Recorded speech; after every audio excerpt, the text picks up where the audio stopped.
Kia ora and welcome to the Run Adjacent podcast, proudly supported by Trick Trail and Fish. Visit them at 4 Wakeland Street in Carmo or online tricktrailfish.co.nz. You can use my discount code RA10 that will get you 10% off your purchase order. Any orders over $150 will get you free shipping. In today's episode you have myself and Hannah. Hannah, where have you been? Kia ora, Hades. I've been running a lot, actually. I'm currently training for the Paihia 50, the Bay of Islands 50k, and potentially as well the King's Backyard. So yeah, been getting a lot of kilometres in, probably around 90k a week at the moment, which is a lot for me. That's the most running I've ever done, actually, in my entire life. So yeah, just really been focusing on making sure I am fit enough to get to the end. Completely understand training blocks taking up all your spare time. But it's good to have you back on. Our guests today are Helen and Chris from His and Hers Events. They are making a big difference in the local running scene and nationally in the backyard ultra scene. You'll remember them from episode 21, which was a really awesome episode. It's one of our most downloaded episodes. Spread awareness of the Run Adjacent podcast, so we're kind of grateful to them, so it's been really cool. Today we're going to do a quick recap of the 512 challenge, then dive into their next event, the King's Backyard Ultra, which is happening at Barge Park Showgrounds on the 1st of June, which is, funnily enough, the King's birthday weekend. So you can enter at hisandhersevents.co.nz/King's Backyard Ultra. I will link it in the show notes to make it a little bit easier for you guys. So welcome back to the Run Adjacent podcast, Helen and Chris. Hey guys, thanks for having us back. Yeah, cheers, man. No worries. And how are you guys? You've both run a couple of backyard ultras this year. So how did they go? Yeah. As they always go. Yeah, just like a backyard. The DNF life. They're good till they're bad. Yeah. It's good till it's not. Pigs, was that February? Went down there. Sunny Dunedin. Yeah, the beautiful Dunedin. We went down there with a mate doing his first backyard, which was pretty cool. Picked him up in Christchurch. We went down there and he was keen to give the concept a go and hadn't done there more than a marathon before, so it was pretty cool. Got him to a PB and I had some intentions of carrying on. What does it say there? 11 laps, 73k, and then that was enough. That was enough for me. Yeah, coming off a pretty busy December and January with another event.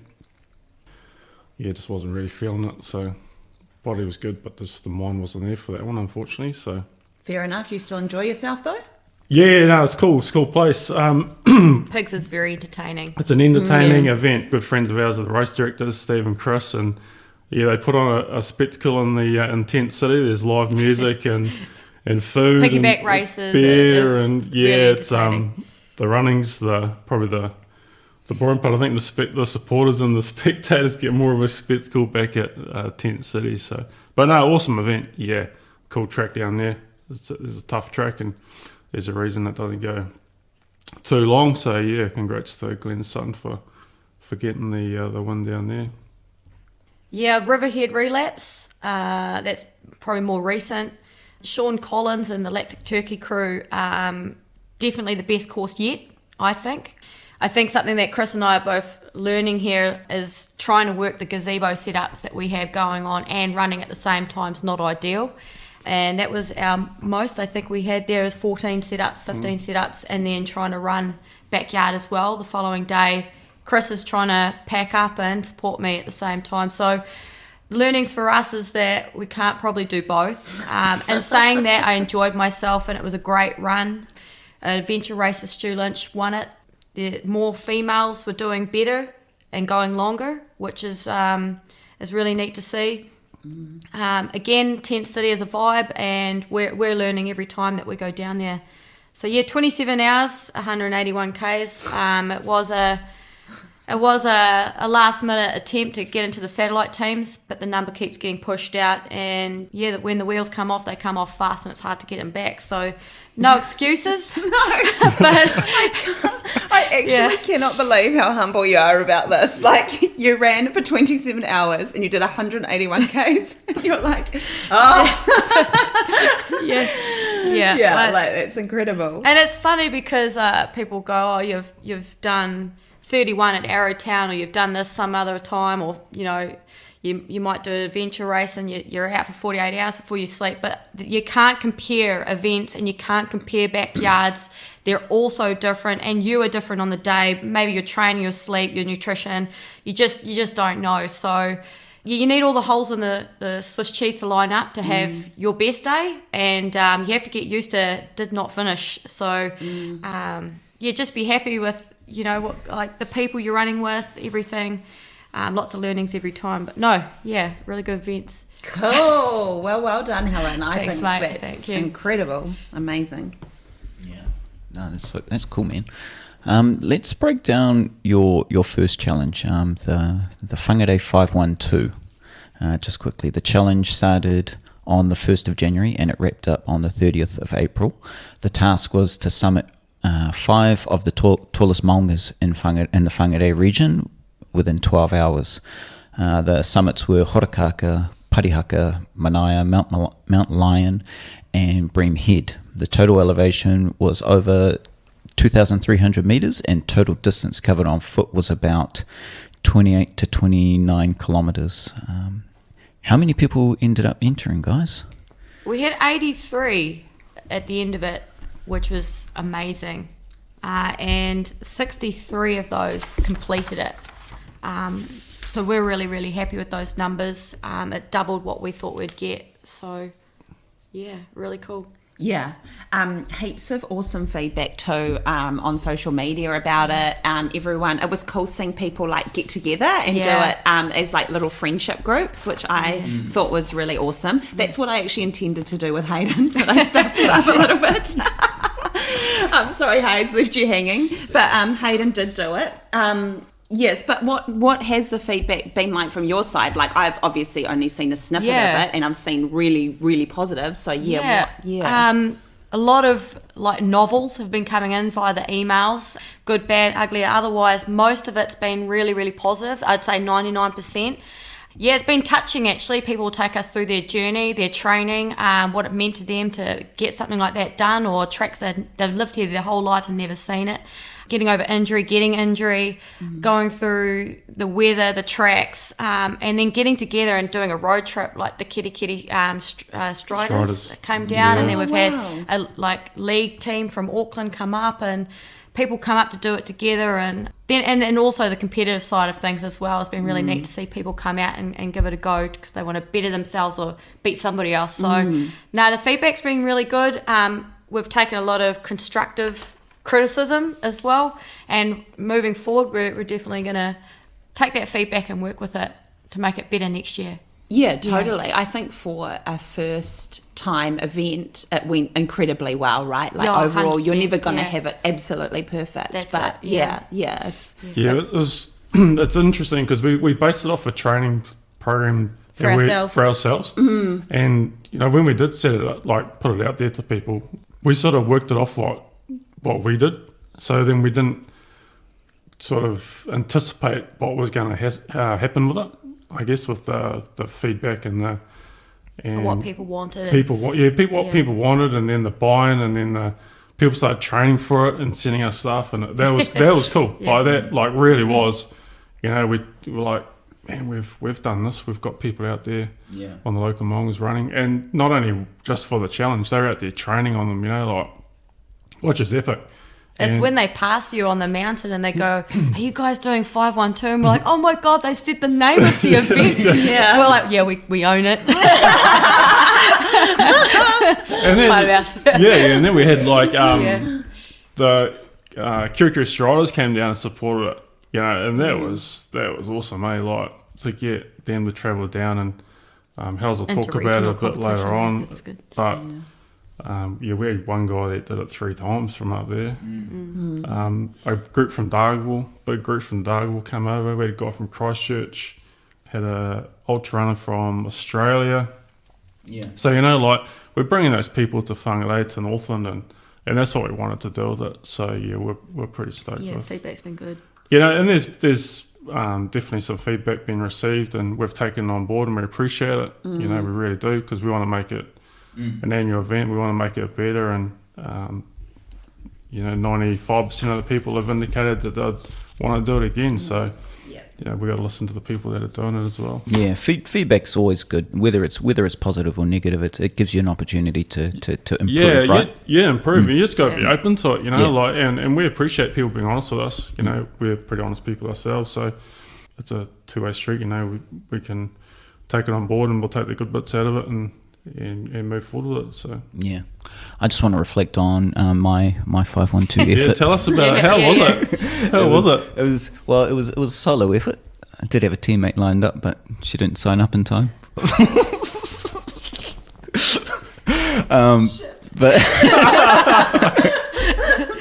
But no, it was epic day out. I think I was just over 6 hours, and it was a gnarly day. I started out at the Whangarei Heads. I thought knocking off those 3 hills out there in the middle of summer before the sun got up and got properly hot was probably the best plan for me. And then I headed to Parihaka and then did Horakaka last. And Horakaka, fuck me, jeez. That's one epic way to end an event. Yeah. But, what did I say on my Strava post? Good way to bury a body or something. Yeah. The most inventive way to bury a carcass. Horakaka. So- That sums that up. Yeah. It's been Horakaka's been a real interesting It's character one. building. It's Yeah. definitely, that's probably the one we've had a lot of feedback about. Can you, just before we go into the results, can you just talk about what you would change in the future and that feedback that you are getting? It's mainly based on how we measure or take people's statistics so we got a lot of feedback earlier on how we would take people's, because we can't control the drive time and the 12 hours. It was really difficult to get a grasp of ability and people's efforts. And initially we went for moving time.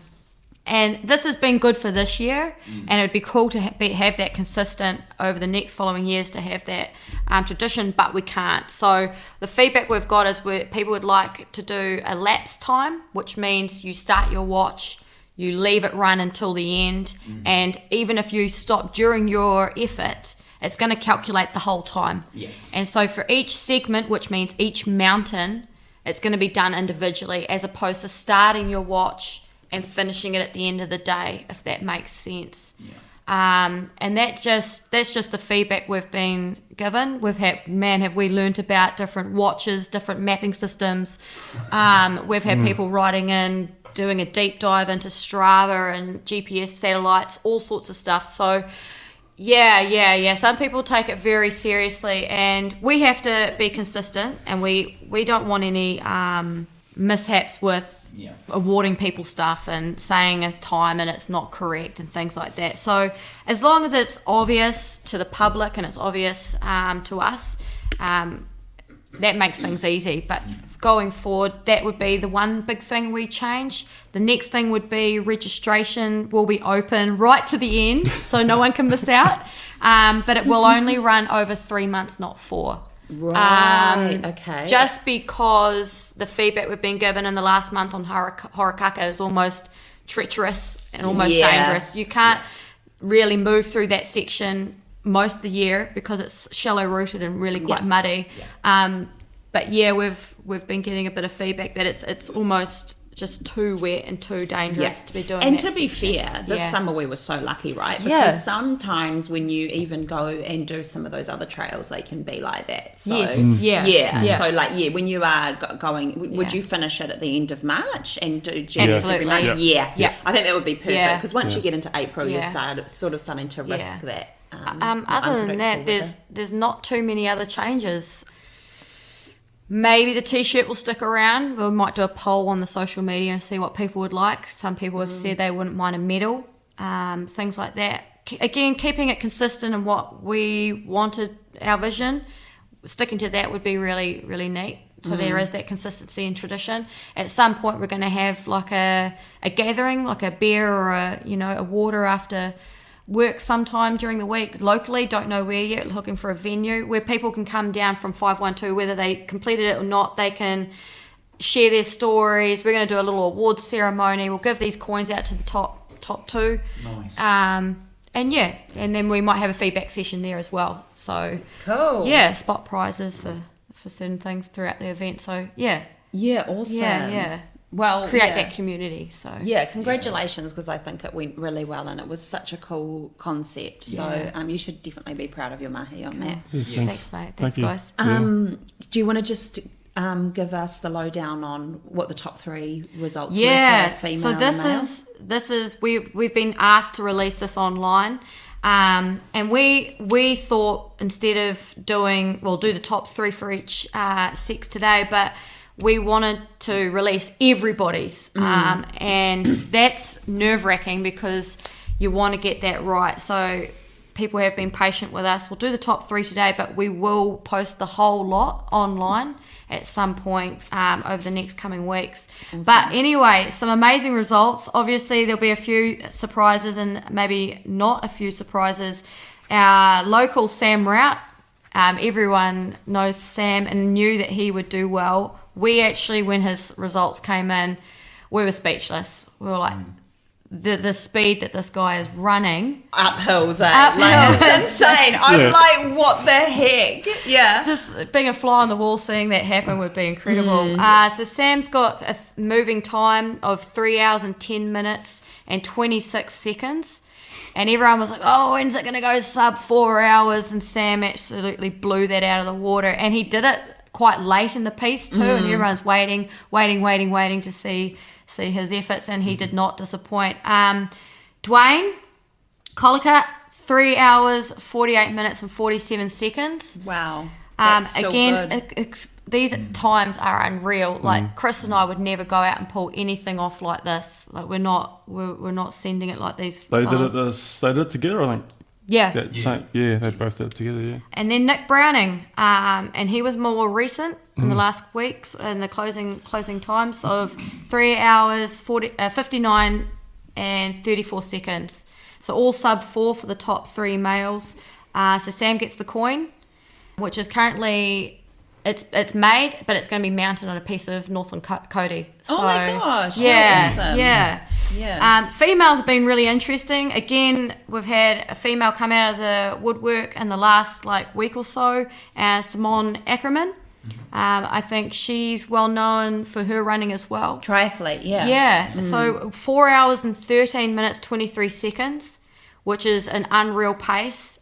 She's on the leaderboard total for top 10, so that's really impressive. And then Cara Pinney from Kerikeri, she's part of the Striders. That's her second attempt, and she got 4 hours 22, 27, and they had a group of them come down to help her get that time, which we thought was just super special because she'd just done Wild Kiwi. Kiwi. Did she win Wild Kiwi, or she was definitely top 3, wasn't she? I don't know her pretty results, sure she was. unfortunately. But yeah, amazing female. Yeah, it's a cool story. They came down and did it as a group, a few of them, and unfortunately, Cara had added on some extra kilometres. and had a slight reroute on the track. So she would have got. So she had a really good. We had a really good Yeah. time. She had a really good time. Yeah. But so we put it out to her and said, "Hey, look, would you be interested in doing it again?" Because you have the ability. Yeah, because she had the time, and she accepted the challenge. Yeah, and came back down and smashed it out of the park.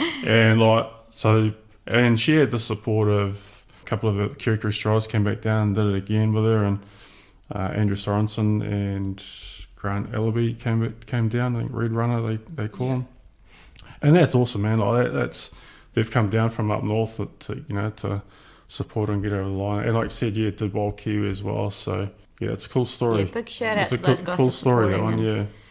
And then just touching base on the last female who knocked it out of the park right from the start, Dark Horse from Auckland, Hayley Smith, who's a firefighter, came up and absolutely obliterated it. And it's really interesting because most of these efforts were done in bad weather. So there's something to say, like, no excuses, just get out there and do it. But you don't have to run down, you can just slide and Slide save your down, legs. Yeah, And it's bittersweet because you get to the top and you want to have a bit of a view, but we the amount of pictures we got of like Clagdon or Cloudon at the top of Horakaka, or it's to see that view on a mint day, we can see both coasts is what you want. But yeah, and that's it. I mean, like, everyone had an amazing story or amazing effort, and so shout out to everyone that jumped on board and supported us. And like I mentioned, like, there will be an afternoon sometime where anyone's more than welcome to come on down and have a drink and have a yarn, and going forward we'll try and improve it for next year. Nice. Okay, thanks for that recap. Yeah, no, awesome. I'm looking forward to next year's event already, and I love my t-shirt, so Cool. I'd like the t-shirts to be kept, but Okay. yeah, Good feedback. but we'll It's have all it. about you, Hayden. Yeah, that's good. Hey, anyone else? You got a problem? Just start your own podcast. send them your way. Yeah. Now let's move on to King's Backyard Ultra. Woo. In our previous episode, we discussed the desire to get a backyard ultra in Northland, and now you guys have done it, so that's pretty awesome. Well done. You've named it the King's Backyard Ultra as it's happening over King's birthday weekend, which is the 1st of June. What kind of hoops have you had to jump through to make King's Backyard Ultra a reality? I don't know if I'd call it hoops, but yeah, it wasn't easy. I think, like we said in the previous podcast, that finding a location, yeah. It's we had a lot of setbacks, man. I'm not gonna lie to you. Like, we'd put it out there and it'd be a no, or sometimes it'd just be a straight no. Other people, you try and explain it to them on the phone or via email what a backyard is, and people didn't understand what it was, and so then they sort of lost interest in it, died, and so they ended up with a no. So then we reached the far, like we said in that podcast, we went further north and we went south a little bit, and again tried to explain on the phone, hey, look, can we come and see you? Sell you the concept, and then the no's, got another no. So you keep getting knocked down, and we weren't going to give up on it. Like, we wanted it. This is what we wanted to do, and so we stuck to our guns. We just kept trying to find locations, kept running trail and asking, and put it out there to, once we left here after the Coomera farm. We didn't take the Coomera farm out literally, but we I got a mate of mine. It's a stock agent, so just sort of floated the idea past him of, hey man, do you know any farms out there that we'd run something on? And then like we drove past, and this is the hard case thing, like we just stopped the road. Literally just down. That's what I was going to say. And we irony. Yeah, and we drove past there, and we kept driving past backwards and forwards and looking in there and carrying on. And I guess we had this vision of what we wanted to bring to Northland. Like, we wanted to showcase the coast, the beaches. And then we got to the point where, like, okay, maybe that's not going to be a reality. So anyway, we stopped in there one day and decided to go for a bit of a run, and like, just go see what we can do here, and played around for a little bit, and then we managed to find the loop. So we found not the loop, we found the course there, and then we went through the process of trying to find out how we could secure it, and we're grateful today in Peace Society. Like, they've been so supportive. Oh, so supportive. Yeah. Of what we wanted to do, and we sold it to them. Well, not sold to them, explained it to them, and they've just been amazing. Like, right on. And I think they're even excited as well. It's been cool, man. Like, it really has. Like, what they've helped us with everything we needed to do, and put us in contact with the people that we need to be in contact with, and we've talked to them about it, and they've managed to pull it off to get the event there, and all going well. We've got it again there next year as well. So Yeah. That's great. Have to like call out the fact that it literally is in your backyard. And probably somewhere that you drive past like yeah, that's often. what they say. It's so like you it's go, always in front of your face or something like that, you know. Like, yeah. I just think that's a crazy story that, you know, it was Yeah. there all along. yeah. So I guess, Chris, do you just want to talk a little bit about who's kind of in the backyard scenes help you get this over the line? So we're forever grateful to a guy, Sean Mads Collins, Lactic Turkey Events in Auckland. So he runs, he bought the first backyard to New Zealand, and we've got to know them personally very, very well, and they're really good friends of ours, and without him, we probably wouldn't have been able to do what we've done up here. You know, he won't like me saying that, but it's true. And, you know, he helps us every other day. We're on, you know, we've got a message group. He's giving us pointers. He's coming up to help us out with the backyard. And then just the support of the rest of the other race directors in New Zealand, like Steve and Chris at Pigs have been supporters of ours right from the start and been so supportive. And Steph at Crazies, Brandon Perdue down in Arrowtown.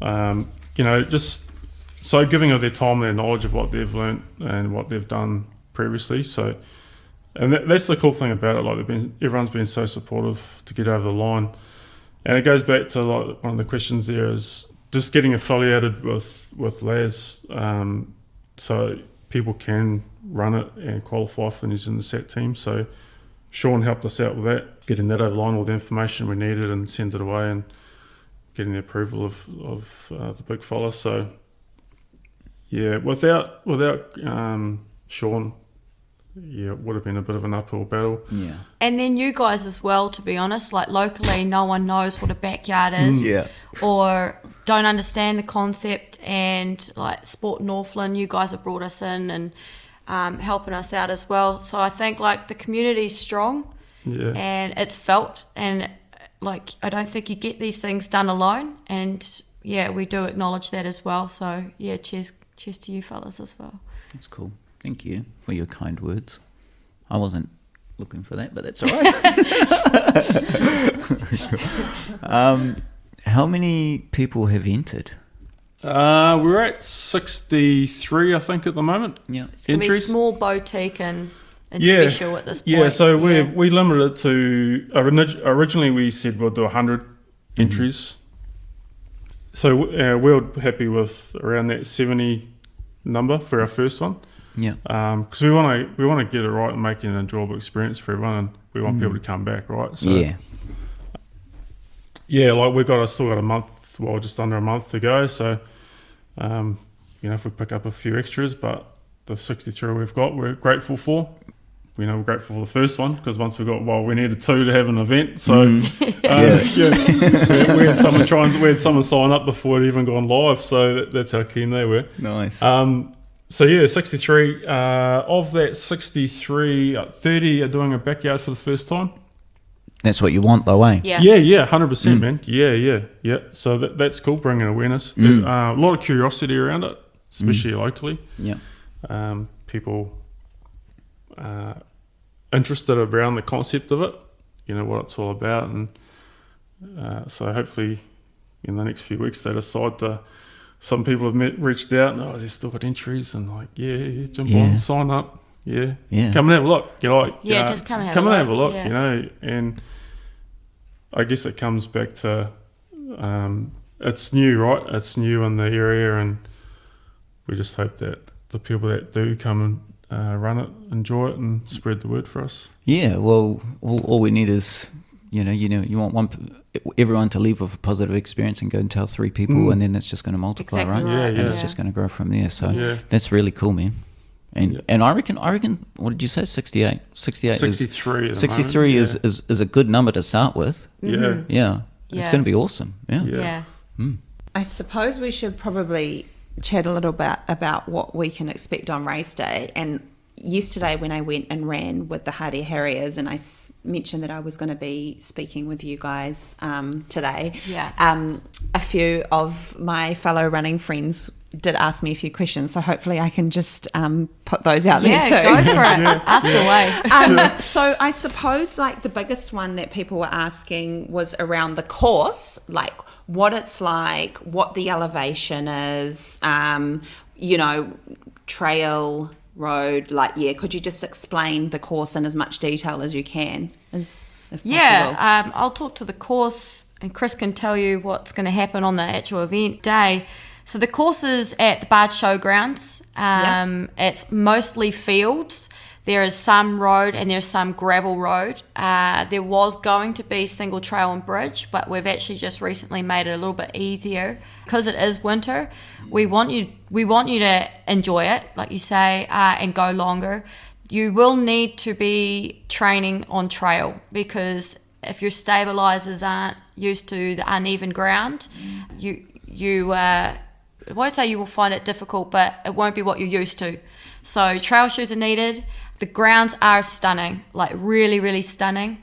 You're going to leave from the top paddock and you're going to do 1 kilometre up the top before you head down the bottom and out the back to some farm where there's like horse jumping areas. Again, it's going to be like all open. It's going to be beautiful. There's native trees. You can see right back to town from the top. When I say the top, the vert or elevation, if you like, is not very much at all. You can run the whole course without having to walk. Walking is probably recommended in some areas, just so you don't burn yourself out. There's a few pinches, but nothing that will get your heart rate up. But we've designed it in a way that it slows you down at times so that you can go longer. Anything to add there, Chris? No, we reckon it's a pretty cool course. Length? What's the length? 6.71. Yep. Yeah, so that's what it has to be, yeah. Ran it yesterday with our changes and it was bang on 6.71.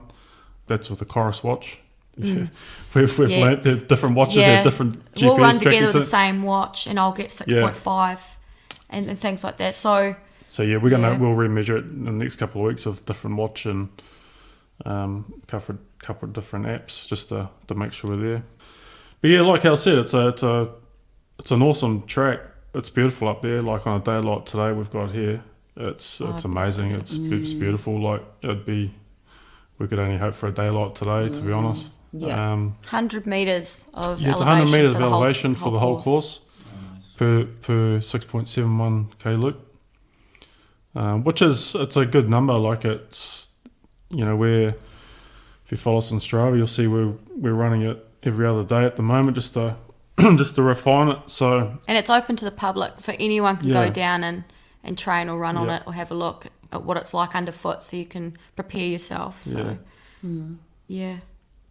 Cool. So Chris, do you want to just chat a little bit about what to expect on the day? On the day. And what it's going to look like, what the vibe's going to be. Tell us all the things. Yeah. So on the day, so you can turn up from, I think we've opened the gates at 6:30 to set up your gazebo in the morning. And then there'll be just event registration, then a briefing, and get underway at 9 o'clock on the dot. So for the runners, it's a pretty cool vibe around the tent city. We've got, like I said, Sean Collins coming up. He's doing the time for us, and Runners with Beards are doing the emceeing and the music. They're doing the live stream, so it's going to be live streamed, so people can watch it remotely. We've got another MC coming up. It's going to help us out on the Saturday. And then we've got a social sizzle on the day for Riders for Disabled. So they're part of the stakeholders up there. So all the money's going to go back to them for that. What else we got turning up on the day? There's a lot of spot prizes happening at briefing. We've got a lot of people who jumped on board, supporters with spot prizes. So we're going to do them just at random times. So we'll do a couple at the briefing and then maybe one at the supporters briefing, and then just as the day goes on.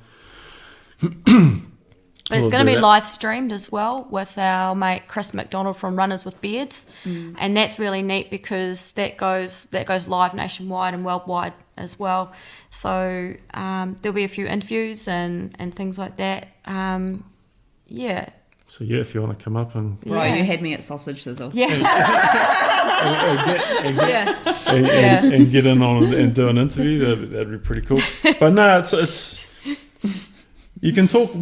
It's an interesting one. Like you can't really recreate what the atmosphere is. Yeah, you just have to turn up to understand it. It's like when Yeah. you go overseas and you experience something, you can never say how awesome it is. Like you've just got to turn up. So you have to really be there, and Supporters dress up in tutus and sing and dance, and there's paint. Oh my goodness. Yeah, it's really up to the people that turn up to bring the vibe, and that goes all through the night.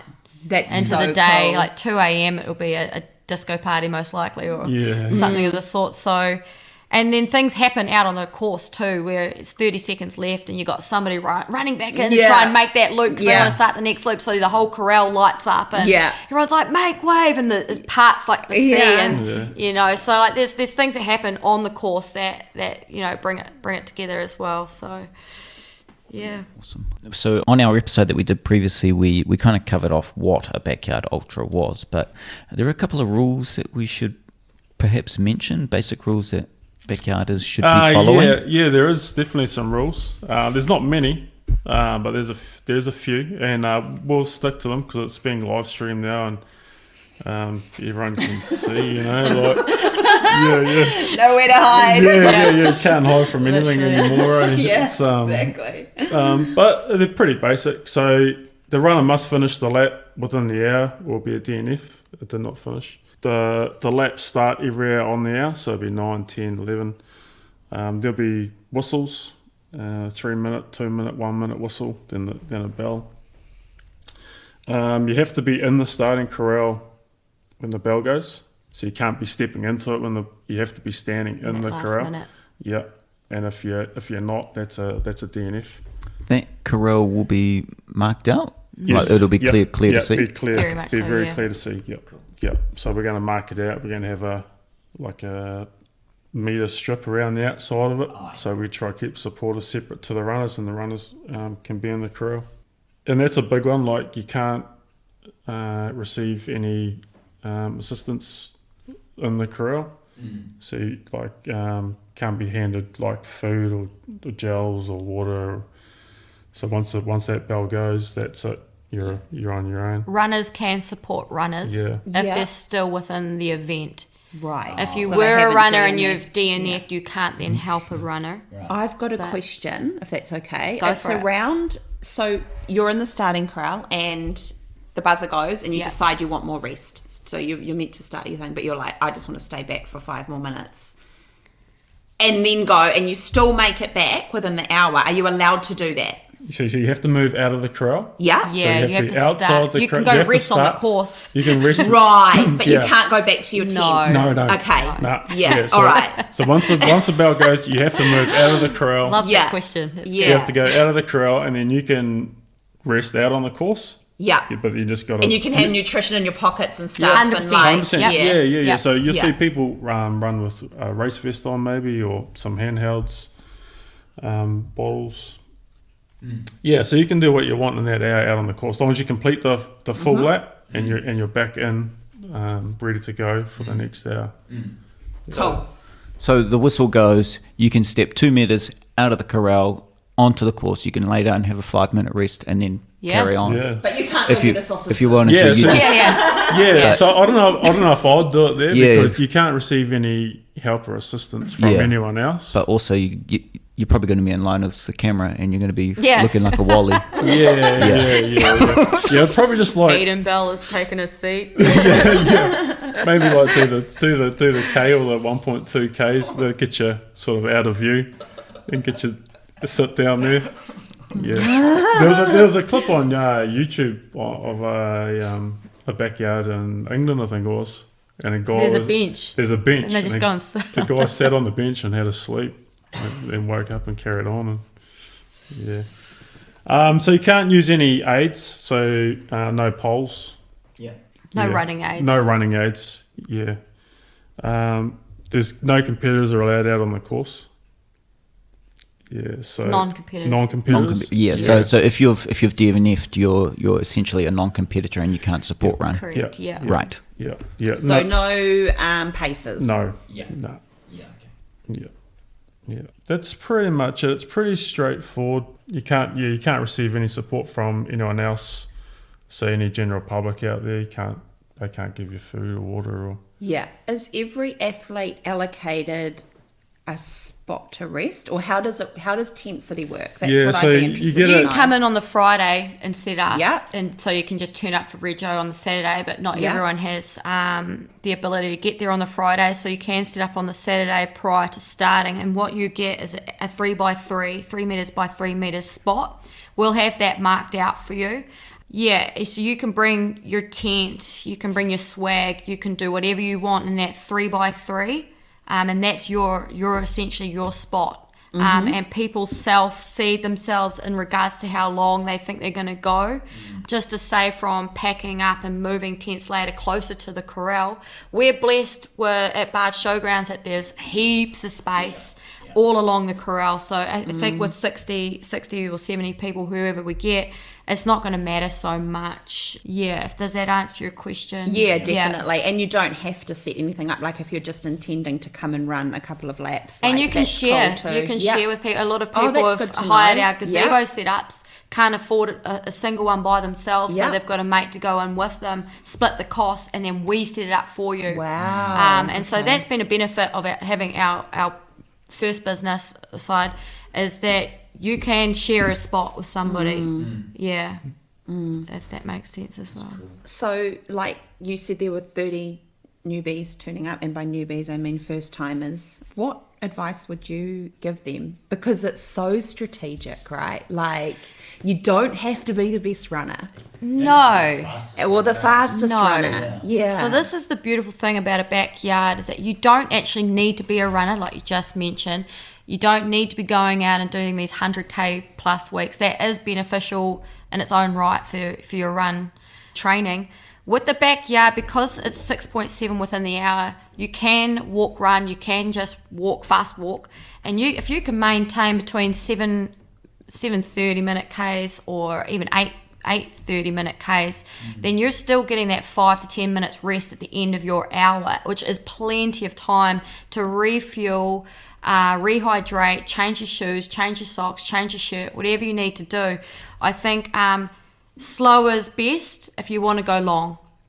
But in saying that, if you have the fitness and you have the ability to go a little bit quicker, then you get more downtime. So it's this juggling act. What I will say is nutrition is everything. You do need to be eating. It does catch up with you because you are on your legs the whole time. You're fighting the temperature and everything else as well. Everyone has their rules about how many calories you should be taking on board, but don't try things for the first time on the day. You guys, of all people, know that. Practice the food prior to getting there so you don't get any upset stomachs and things like that. Figure out what shoes you're going to need. Change the shoes, change the socks. Chafe is a big one. Train with these things on long days, not necessarily running, but long days walking on your feet, whatever, so that you don't figure this all out in the backyard if you're wanting to go long, because these things, that you don't want them to be the reason you stop. And just have fun. Like, don't put too much pressure on yourself. Don't put a number in your head. Just come and do one more loop. As long as your leg's ticking over, just start that loop and just finish that loop, and and that's how it is. Like, just giving it a go, signing up and giving it a go. Don't think because you're not an ultra runner or you haven't done 24 hours before, or that you're not going to do well here. Because of the concept, 99% of all people will get a personal best. Just turning up if you've never done one is a personal best. And there's always learnings. You don't know what you don't know, and that's, I think, the blessing of doing a backyard for the first time, is that's your most special time, because anything you do, you're going to be pleased with, or you should be pleased with. Yeah. Totally. So how much food should people bring? I mean, it's so individual, isn't it? Yeah. But, I suppose just if you wanted to do, say, just the daytime, that's Yep. what I would want to do. I'd Yep. probably just want to turn up and do 10 to 12 hours. Yeah. I guess again, it's energy output. If your heart rate's quite high and you're using that energy, then you're probably going to be a little bit more hungrier. If you're Right. conserving, probably not as hungry. Some people rely on tailwind and gels, and that's what works Yeah. for them. I'd like to say, go whole food as much as you can, but on race day anything goes. Like I try to average 140 calories per hour, which Okay, that is a lot. Yeah. And it's actually quite hard to get to. 140 calories That's for per me. hour. So what would Yeah. 140 calories look like? Isn't a gel 100 calories? So it comes down to a lot of people do carbs too, like 50 Yeah. grams of carbs, or they'll do the calorie intake. So you can do a Vitasport from the supermarket, one sachet like that, and I think that's 50. That's 50. I like to do high sodium. Yeah. So I do like the salt and vinegar chippies. I'll do scones. I'll do those with honey and things like that. So your complex carbs that are quick, acting. Again, this is personal preference. I'm not a nutritionist. Yeah, this is just based off what I've done previously. Your experience. Chris will need a little bit more calorie intake. And again, like it comes down to, are you doing fast Ks? You don't want to overload your digestive system either. And you don't. It's a tough one. It comes down to what works for you. You're going to know this by the time you've done your 50. It's funny because you eat a lot more in a backyard than you ever would in any other event. Yeah, the nutrition's a real. I think we talked about it in the last podcast too, and we're always talking about it. And we changed a little bit for Riverhead for Helen. So it's up to the individual what they can stomach, I suppose, at the time, right? Like, and what you train on, and a lot of people, like we've talked about the tailwind and the gels, and I think a lot of people stick to that. But so we're a little Stick to what you know and works. yeah, definitely stick to what you know. Variety is key though. We're a little bit different. Like we'll try and stick to the whole foods for as long as possible, and not just in the backyard. Like when we go into the bush and that, we'll take whole food and try and stay on the whole food as long as possible. I guess like for a day, it's totally, like you have your breakfast, and then what you'd normally do from breakfast to lunch, and then you'd have your lunch meal. So it's probably just about breaking that down just so you're getting the same sort of the input, because you're doing a working day, and then if you're doing a run that night, so you're still doing. If you do like a 800 calorie day, just basically with your work, walking around, plus a 10k run or a 15k run at the end of the day, I guess that nutrition that you've had for that day, it would be similar to like a day at a backyard, because like Alan said, if you're moving for that 45 to 55 minutes, it's not a high output. Yeah. But if you turn up and you do like 30-minute loops or 35-minute loops, well then you got a higher output, but you got that rest, right? So it's a real.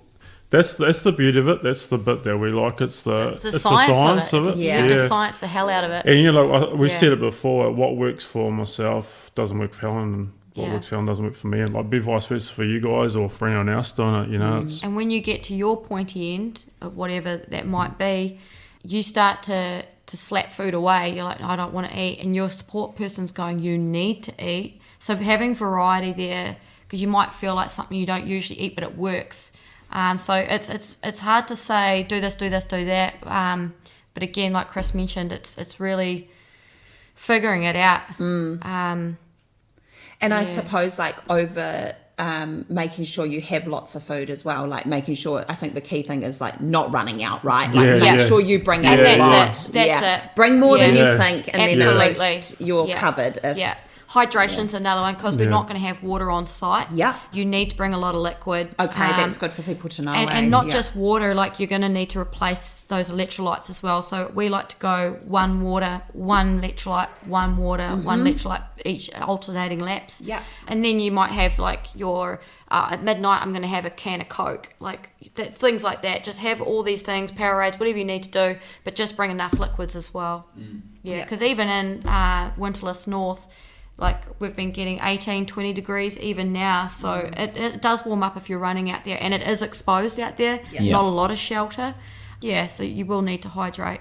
Yeah, water's a big one. Barge Park's pretty central to Manu, and there are shops Yeah. nearby. Yeah. But handy but- to a couple of dairies there. Yeah, there's a couple of dairies and And just Tiffany's Cafe on site is going to be open as well.